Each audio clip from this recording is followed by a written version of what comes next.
One of the reasons we can end up in relationships with people who are emotionally unavailable is because of our own emotional unavailability. Yuck. Yeah, I know how uncomfortable it is to realize that because I was emotionally unavailable for a while. If I'm honest with myself, it was a good long while. So today I'm going to be talking about how to tell if we may have some of our own unavailability going on and what to do about it, how to become more emotionally available ourselves so that we can bring in those partners who are also available. But first, in case you are new here, I want to make sure I introduce myself. My name is Lindsay O'Brien, and I help women who are ready to go on a healing journey of self-love that leads to the love of their life. Essentially, I help women to break the cycle of toxic relationships and learn how to create healthy ones. So again, if you're new here, welcome. So let me get back to talking about my own experience with emotional unavailability. So for a long time, I didn't really feel safe opening up to people. I didn't feel safe to be emotionally available with the people in my life. My friends, even my family members, and when I was dating the people who I was in a relationship with. I really didn't feel comfortable opening up. I also didn't feel comfortable being myself, and that led me to not share what was truly going on with me, what I was truly thinking, what I was truly feeling. So what ended up happening was that I was more comfortable with people who were like me. I was more comfortable with other people who were also unavailable, who didn't share too much, who were a little bit more reserved, who held back, because that was my comfort zone. People who actually were very available, very forthcoming, very open, they actually intimidated me. They made me feel uncomfortable. Let me know in the comments here of this video if you guys can relate to this experience yourself. So people would show up in my life and they would be open and available, and I truly didn't even know what to do with that because I just hadn't been exposed to that in my past. I wasn't very comfortable with that. And so I was drawn to the people who were, again, more like me, more unavailable, because that's who it felt safer with. It wasn't actually safer, but that's what felt safer to me. The people who were unavailable, I subconsciously knew were not going to challenge me. They weren't going to challenge me to open up myself. They were probably going to be just like me, pretty good with the status quo of not sharing and just kind of like keeping everything to ourselves. So that's where I ended up. I ended up with emotionally unavailable men. Now, what eventually happened is I was in relationships with men who were unavailable, and I went on a healing journey myself, and I started to become more and more available. I started to open up more, and then being in that relationship, those types of relationships, felt really uncomfortable. And I actually had to leave those relationships. So I went on a journey to become available, and that's what I'm going to talk to you about today. I'm going to talk to you about what that journey was like for me and how you can start doing that right now. You can start a journey of becoming available today. So let's get into it. Let's first talk about how to tell if you may be emotionally unavailable yourself. So one of the first signs is that you have difficulty opening up to people. It may be hard for you to express your emotions or even to label what you're experiencing. I know someone that I was with for a long time had so much difficulty with even putting a name, a label on what they were feeling. And that's a pretty classic sign of being emotionally unavailable. So if you have a pattern of keeping your emotions bottled up and not sharing them with people, again, that's a sign that you could be experiencing some unavailability yourself. Another sign that you may have some emotional unavailability going on is if you struggle with self-love. I touched on this a little bit earlier in the video, but back in the day, I had a hard time loving myself, and that lack of self-love kept me very small. It kept me almost in like this little box where I didn't feel good enough about myself. I didn't feel good enough about my own opinions and thoughts and feelings. that I just didn't share them. And so if you're experiencing this as well, this could be a sign that you are having some emotional unavailability. When we lack self-love, we really hide the full expression of ourselves, and which is why I really emphasize going on a healing journey of self-love. It's so important when it comes to becoming emotionally available and becoming, again, that full expression of ourselves that is very attractive and that will, again, draw in those healthy, available partners. Another sign that you may have some unavailability going on is if you find yourself frequently drawn to other people who are unavailable. So just like I talked about earlier, you may feel subconsciously very comfortable in those dynamics because, again, just like me, no one's really going to challenge you there. They're not going to challenge you to open up. You're not going to be put into that experience of real intimacy. And when you have a lot of issues going on with intimacy, I'm going to talk a little bit more about this, that can feel really scary. And so you're going to be drawn to people who don't challenge you to go there. That's another sign that you may have some emotional unavailability going on yourself. Another sign is if you always find a reason not to get close to somebody. Like if you're out there dating and every single person you meet, you see like a dozen red flags. So this doesn't mean that the red flags aren't real, but sometimes when we are unavailable, we see red flags that aren't really there. We're always looking for a reason not to give someone a chance. Another sign that you may be experiencing your own emotional unavailability is if when people approach you who are really interested in you, you get turned off by that.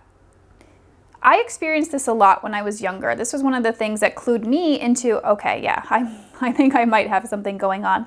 When men approached me who were interested in me, who seemed very healthy and like they had a lot of feelings for me, I was freaked out by it. I actually ran away at times. It was very uncomfortable for me. And that was a sign for me that, yeah, I had my own unavailability going on. And one of the biggest signs that you may have emotional availability going on is if you really hold back with sharing yourself. And now I'm not talking just about expressing your emotions, but you're not comfortable with sharing your thoughts, sharing your opinions, sharing just how you feel in general about things. That's a sign that you may be emotionally unavailable yourself. If you were able to say yes to a few of these things, then you probably are experiencing some emotional unavailability. And if you are, that is okay. There is no judgment from me. Again, I have been there myself. And it's not our fault either.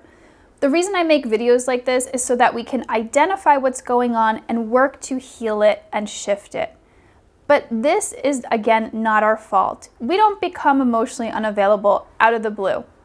This is from being hurt in the past. This is from experiencing trauma. This is from experiencing difficult early relationships. So if you've spotted yourself in some of these things, do not judge yourself, do not blame yourself. This is not your fault.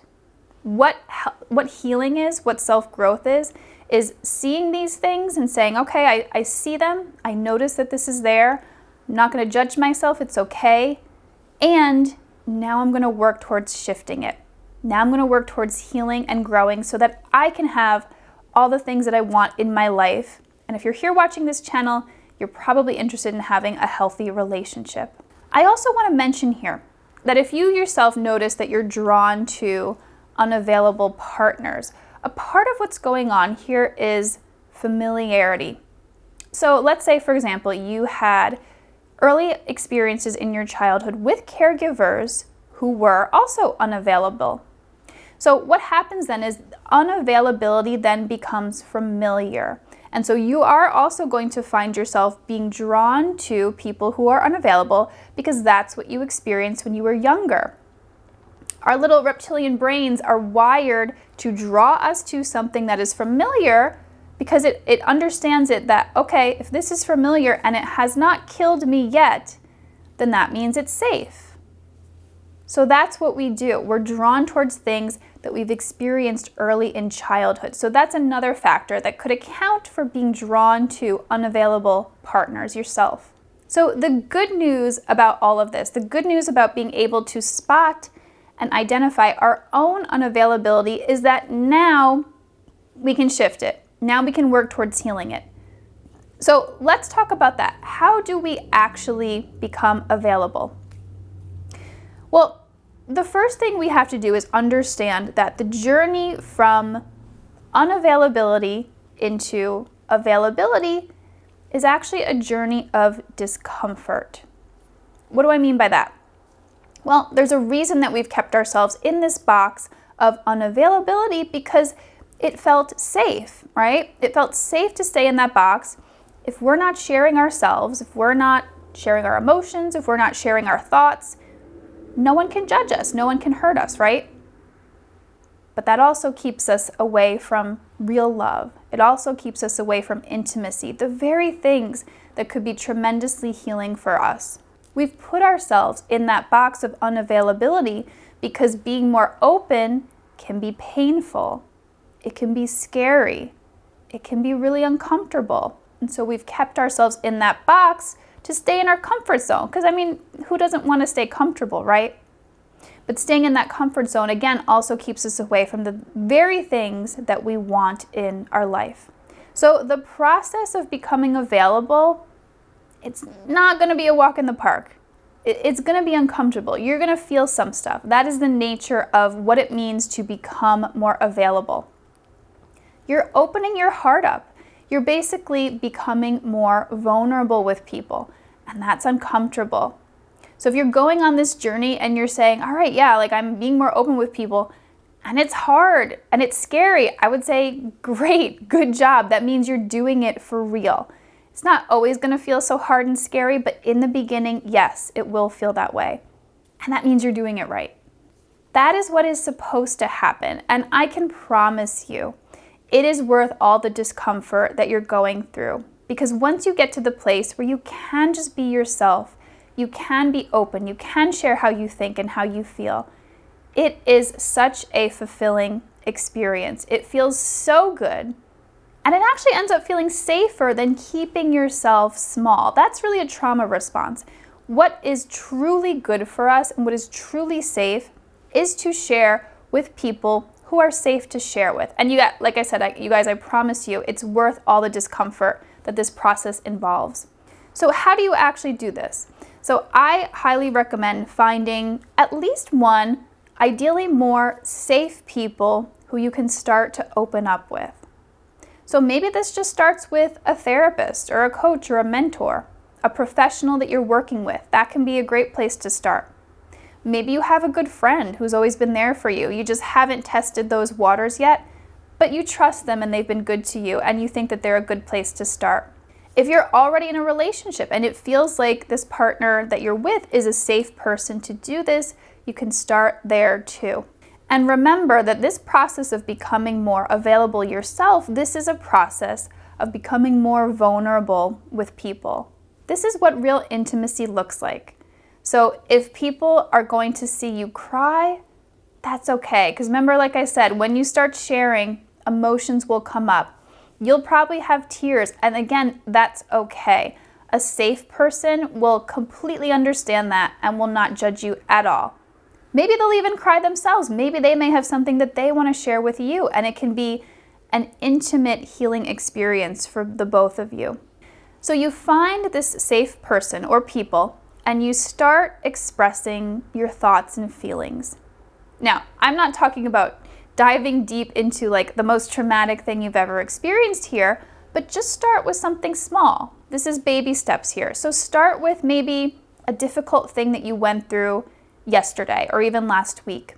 Something that's not too difficult, but that is going to challenge you to open up just a little bit more. And so you're going to start to share and you're going to work through all of the emotions that come up. Maybe it feels tremendously scary in the beginning to open up and share something about yourself. But your job is to do it anyway and just to breathe through that fear, to feel that fear and to understand that it's not going to kill you. It's trying to protect you, that fear. It's trying to protect you from something that happened in the past where it actually wasn't safe to be open. but you don't have to listen to it now because this is a different experience. You're not that like 6-year-old child anymore, or whoever you were when it wasn't safe to express yourself. And so you continue to start to share with this safe person, and slowly, you teach yourself that it is okay to share with certain people who you trust. Initially, again, when you do this, it's probably going to feel really uncomfortable. You may even have some thoughts come up like, oh, this feels wrong, I shouldn't be doing this. Especially men. If you're a man watching this video, you have probably gotten a lot of conditioning that said that men are not supposed to share their emotions, they're supposed to keep them in, they're supposed to be strong. But that's all BS, like that's not real. Men have emotions too. So as you're becoming more available, you might have a lot of those thoughts come up. Don't believe them. This is how you have real intimacy. You have real intimacy by becoming vulnerable, by sharing yourself, sharing your inner world with people. And so ignore those thoughts and keep practicing being open. It will get much easier the more that you practice. This is really the process. It's really as simple as this, and it's as hard as this. It's you just start sharing and you slowly teach yourself that it is okay to share yourself with the right people. And it eventually will not be hard anymore. It'll actually feel pretty easy and normal, and eventually it starts to feel so good. Because that's what's natural to us. We want to be open with ourselves. We want to share. And it feels so good when you can have at least one person, ideally a couple people, who you can do that with, who you can truly be yourself with. If you're already in a relationship, you can start doing this too. You can start to express more love. You can say, I love you more. That's a good way to get more intimate with your partner and be more vulnerable yourself. Now, I'm going to put up a disclaimer here. Once you start being more vulnerable, once you start sharing more of your emotions and your thoughts, more emotions usually come up. So just be aware of this. This is, again, what is supposed to happen. So if it's happening to you, don't freak out. This is what it looks like to become more available.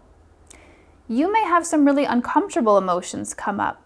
You may have, again, like we talked about, fear. You may have some sadness come up. And you may even have emotions come up like shame and even disgust. And I want you to know that these are also normal when you're going through this process of becoming more available.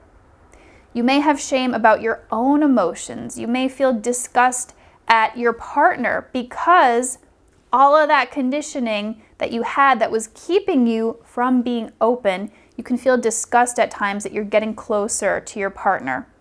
So again, if this happens, this is normal. It doesn't mean that you need to run away from the relationship. It's not like people talk about the ick.